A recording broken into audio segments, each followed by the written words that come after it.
Welcome, everybody, to Radio Free Tenacity, the voice of worker safety.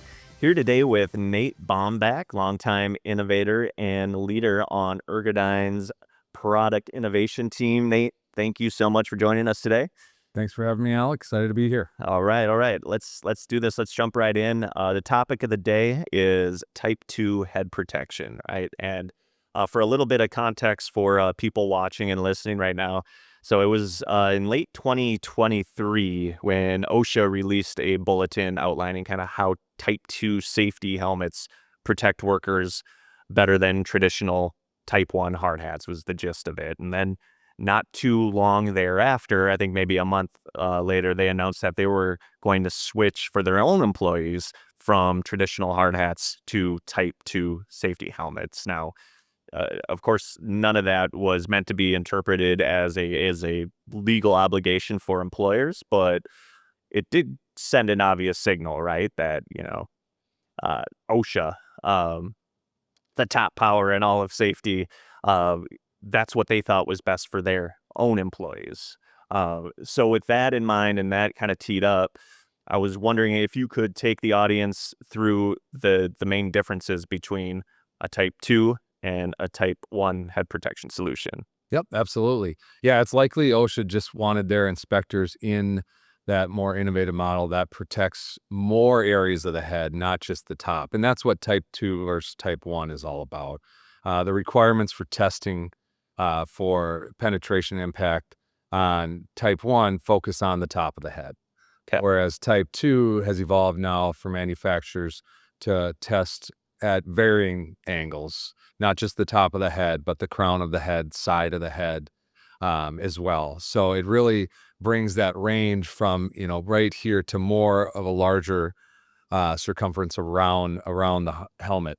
And why they did that was to protect from things that aren't just going to fall right on top of your head. Right. They might come at you from a different angle. You might be bent over. They might hit you at the side, for instance. Yeah. Or more commonly, you take a fall either on same level or to a lower level, and you hit your head as well. So I think that's probably a thing people don't, at least speaking for myself, I don't think about that as much as I would impact, like something falling on me and hitting my head. I'm not necessarily thinking about slips, trips, and falls when it comes to head protection. So that's a good point.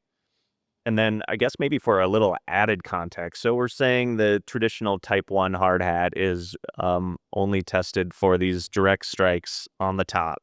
And that type 2 head protection, again, is really accounting for most of the rest of the head. Right. Then again, for a little bit more context, how often are people being struck by objects or falling and hitting their head anywhere else besides the top? Yep. So it's estimated some studies put that number as high as 85%. Oh, wow. Of injuries that occur. So most. Yeah, exactly. Not just from struck by from the top of the head, but different areas than the top of the head. Yeah. If you think about it, you got a lot more surface area, the rest of it, right. than you do just directly on the top. So it really expands that coverage. Yeah. Is what it's all about. In addition to that, the BLS estimates that head injuries, head trauma, that upwards of 20% of that is caused from a slip, trip, or fall and the user impacting their own head rather than, a flying or falling object causing that injury. So those numbers are pretty high. So, and then to that last point, how are the type 2 safety helmets addressing that aside from just more coverage? Mm-hmm. Yeah, you won't. Although it's not a specific requirement of the type 2 portion of the standard. Okay. You'll see the majority of these come with a chin strap system integrated with the suspension so that it stays retained on your head where it's supposed to be. Yeah. If you take a fall. Yeah. There's been a lot of high profile injuries and even fatalities that have occurred on the job site from someone taking a fall, losing their hard hat on the way down, and then experiencing head trauma. Certainly. So the reason for adding that chin strap in, and they've become a lot more comfortable and a lot more adjustable than they used to be, Yeah. is to avoid that. Okay. Yeah. Yeah. I mean, it seems to go without saying that that's just a good idea. You think about yourself on your bike or on a snowboard or whatever it is. If your helmet isn't latched, it's not going to do you much good, Right. ultimately. But an important distinction, though, that you brought up, it's not required on a Type 2 helmet, correct? Per the Z89 For standard. Z89. Yeah. Okay. The European standards do have that requirement Got it. in mountaineering and such. Got it. All right. So all that said, we know humans don't necessarily do what is in our best interest a lot of the time. And even in the face of all this evidence that Type 2 head protection is really where it's at in terms of keeping yourself safe, there's still a decent amount of pushback, especially on your traditional construction sites, with uh, people not really taking to the Type 2 safety helmet style. Mostly they're reacting to this climber style. Um, and, workers kind of have a personal relationship with their hard hats, so you can see that there is a connection there. But Absolutely. Yeah. I'm wondering what you and your team are doing to kind of counter that resistance that some safety managers might be experiencing. Yep, absolutely. It's kind of two parts. So one is just the surface of it, literally. It's looking at it and being like, that's not what I'm used to, right? Yeah. I'm not going to go with that. So we combat that a little bit by introducing, styles, including our full brim style, that offers a style that construction specifically is a little bit more used to using. And because of the environment they're in, they get more benefit from a full brim style, protecting themselves from sun at more angles, rain, and other job site elements, compared to a micro style brim or no brim of a traditional climbing or mountaineering helmet, where Yeah. you need more range of visibility. So new styles like that people are used to. They look super cool, and the second part is they fit really, really well. All right. And they're extremely comfortable. Break that down a little bit. Yeah, so the fit starts with our 6-point suspension. That 6-point suspension offers more adjustability when you're donning the helmet, so that you can get that really unique fit. We all have specialized domes that we got to deal with, right? Certainly. So it needs to fit really well. That 6-point suspension on the interior helps a lot. On the back, you have a 36-point ratchet system that really dials in that fit.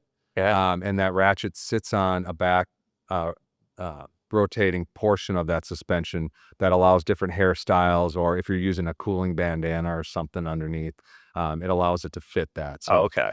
depending on how you're going to work and what your head is shaped like, it's really going to fit that super well. So just again, to put a finer point on it, 36-point ratchet system. So we're talking about 36 individual sizing notches. You got right? that back system right here, 36-point locking ratchet system. All right. Dials that in, and it's not going to slip on you throughout the day. Okay. Because it does lock in. All right. Mhm. Yeah, that is a very fine-tuned fit. Yeah. For sure. I will say that only goes so far, though, because these Type 2s, the manufacturers that came to market really quickly with this, didn't take the user comfort into consideration, because they stuffed this thing with foam. Ergodyne took a little bit more of a step back and say, we need to design this foam very specific, so that in addition to that suspension system and that ratcheting system, and with the Class C styles, a ventilation system around the exterior that you can open and close, you're going to get airflow across your head even with this Type 2 style. So this foam is designed very intently so that it allows all of this to work together to create almost a cooling system that makes it just as good, if not better, than what you were using once upon a time. Very clever. You guys think of everything. Yeah. Yeah. What about accessories, right? Anything from hearing protection to lighting to how are these accepting of accessories? Yep. Just about anything you can think of. Our system has an ecosystem around it. So different lighting you can clip in, clip out, and add to it. To increase that cooling power, we introduced a fan that clips into the system and right up under the brim so that it pushes that airflow through. You have accessory slots for your hearing protection that you can use with or without eye and face protection in the form of a visor or a shield. Okay. And it all kind of comes together into, like I said, an ecosystem of accessories for you to stay as safe as you possibly can. Awesome. Everything I'm hearing from you says there's no reason not to go with type 2 head protection, specifically Ergodyne type 2 head protection. Yeah. Awesome. Well, thank you so much for joining, Nate. Appreciate you as always. And to everybody watching and listening, appreciate you as well. If you do have any other questions on type 2 head protection, feel free to go over to ergodyne.com and search type 2. Other than that, that's all we got for you today. Stay safe out there, people.